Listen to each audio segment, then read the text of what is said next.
নমস্কার বন্ধুরা, রিসার্চ বাংলা নিউজে আপনাদের স্বাগত। আমি বিশ্বজিৎ রয়েছি আপনাদের সঙ্গে। আজ যে কথাটা আমরা বলবো সেটা কোনো একদিনের উত্তেজনা নয়, কোনো বিচ্ছিন্ন মন্তব্যও নয়, বরং ক্ষমতা, ভয়, সুবিধা আর গণতন্ত্রের সম্পর্ক নিয়ে এক গভীর অস্বস্তিকর প্রশ্ন। গত কয়েকদিনে কি সত্যি হাওয়া বদলাচ্ছে, নাকি আমরা এমন কিছু কণ্ঠস্বরের বদল দেখছি যেগুলো এতদিন ক্ষমতার সবচেয়ে শক্ত ঢাল হিসেবে পরিচিত ছিল? এই প্রশ্নটা আজ শুধু বিরোধীদের নয়, প্রশ্নটা উঠছে ক্ষমতার আশপাশ থেকেই। আর সেখানেই বিষয়টা গুরুতর হয়ে ওঠে।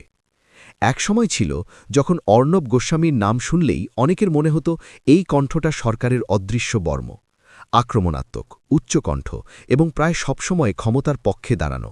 সেই অর্ণব যখন হঠাৎ করে প্রশ্ন তুললেন, তখন অনেকেই ভেবেছিলেন এটা হয়তো ক্ষণিকের রাগ, সাময়িক কোনো কৌশল।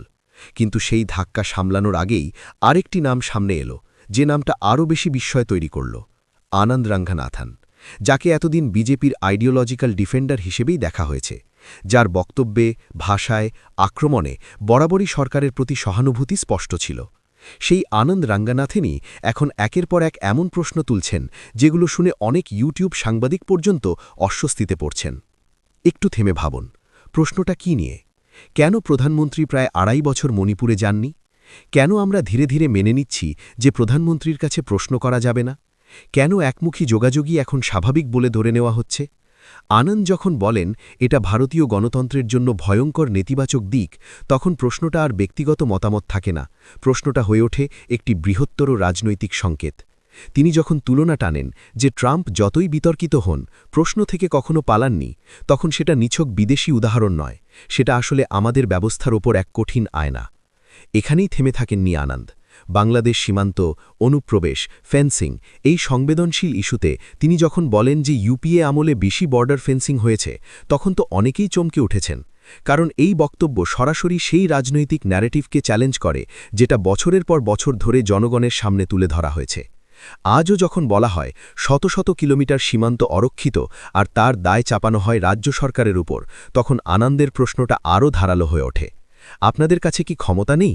এটা কি জাতীয় নিরাপত্তার প্রশ্ন নয়? এই প্রশ্নগুলো কি একজন কোর সমর্থকের মুখ থেকে আসার কথা ছিল? এখন প্রশ্ন উঠছে, এটা কি হঠাৎ জাগ্রত নাগরিক সত্তা, নাকি এর পেছনে অন্য কোনো হিসাব আছে? অর্ণব আর আনন্দ দুজনেই আক্রমণাত্মক, দুজনেই জনমনে প্রভাবশালী। এতদিন তাদের আক্রমণের নিশানা ছিল বিরোধী দল। আজ সেই আক্রমণের মুখ ঘুরে যাচ্ছে ক্ষমতার দিকেই। কেউ কেউ মজা পাচ্ছেন, কেউ কেউ বিস্মিত, আবার কেউ কেউ অস্বস্তিতে। কারণ যখন ক্ষমতার ভেতরের কণ্ঠ প্রশ্ন তোলে, তখন সেটা আর সাধারণ সমালোচনা থাকে না, সেটা একটা সিগন্যাল হয়ে ওঠে। এই আবহের মধ্যেই আরেকটি দৃশ্য সামনে আসে। এনডিটিভির এক রিপোর্টার ক্যামেরার সামনে একজন প্রভাবশালী বিজেপি নেতাকে তার ভাষার জন্য সরাসরি থামিয়ে দেন, শব্দচয়ন নিয়ে প্রশ্ন তোলেন, ভদ্রতার সীমা মনে করিয়ে দেন। দৃশ্যটা অনেকের কাছেই অবিশ্বাস্য লেগেছিল, কারণ এনডিটিভি তো এখন অন্য মালিকানায়। তাহলে এই আগ্রাসন কেন? এখানেই আবার প্রশ্ন ওঠে, চ্যানেল বদলালেও কি সব সাংবাদিক বদলে যায়, নাকি কিছু মানুষ আছেন যারা ব্যক্তিগতভাবে এখনও প্রশ্ন করতে চান? কিন্তু এই ঘটনায়ও আমরা দেখি কিছুক্ষণের মধ্যেই সুর নরম হয়। তখন বোঝা যায় কাঠামো আর ব্যক্তিগত সাহসের মধ্যে পার্থক্য কোথায়।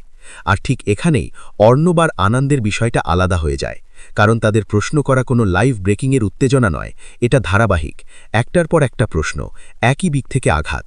ফলে জনমনে সন্দেহ জাগছে, এটা কি শুধুই বিবেকের তাড়না, নাকি রাজনৈতিক বাতাসের গন্ধ পেয়ে অবস্থান বদল? ইতিহাস আমাদের শেখায়, যখন ক্ষমতার কেন্দ্রে আত্মবিশ্বাস কমতে শুরু করে, তখনই আশেপাশের কণ্ঠগুলো একটু একটু করে সরে আসে। কেউ সরে আসে ভবিষ্যতের নিরাপত্তার জন্য, কেউ আসে বিশ্বাসযোগ্যতা বাঁচাতে, কেউ আসে এই ভেবে যে কাল যদি ক্ষমতার সমীকরণ বদলে যায়, তাহলে আজকের নিঃশর্ত সমর্থন কাল বোঝা হয়ে দাঁড়াতে পারে। তাহলে কি আমরা সেই পর্যায়ে পৌঁছাচ্ছি, নাকি এটা শুধুই কিছু বিচ্ছিন্ন ব্যক্তির ব্যক্তিগত রূপান্তর?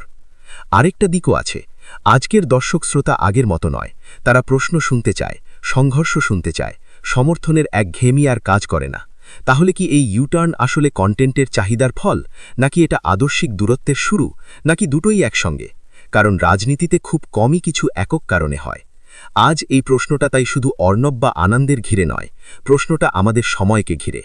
আমরা কি এমন এক পর্যায়ে এসে দাঁড়িয়েছি যেখানে প্রশ্ন করাটাই আবার আকর্ষণীয় হয়ে উঠছে, যেখানে ক্ষমতার পাশে দাঁড়ানোর চেয়ে ক্ষমতাকে প্রশ্ন করাই বেশি লাভজনক মনে হচ্ছে? আর যদি তাই হয়, তাহলে এই বদল কি সাময়িক নাকি দীর্ঘমেয়াদী? আমি আপনাদের কাছে কোনো সিদ্ধান্ত চাপিয়ে দিতে চাই না। আমি শুধু এই প্রশ্নটা আপনাদের সামনে রেখে যেতে চাই। যারা এতদিন ক্ষমতার সবচেয়ে শক্ত কণ্ঠ ছিলেন, তারা যদি আজ প্রশ্ন করতে শুরু করেন, তাহলে সেটা গণতন্ত্রের স্বাস্থ্যের লক্ষণ নাকি ক্ষমতার ভেতরের কোনো অদৃশ্য অস্থিরতার ইঙ্গিত? আপনাদের কি মনে হয়, এই ইউ-টার্নের আসল মানে কি? জবাব দেবেন আপনারা কমেন্ট বক্সে। এবং আমাদের বিশ্লেষণ ভালো লাগলে রিসার্চ বাংলা নিউজ ইউটিউব চ্যানেলটিকে সাবস্ক্রাইব করে আমাদের পাশে থাকুন। ধন্যবাদ।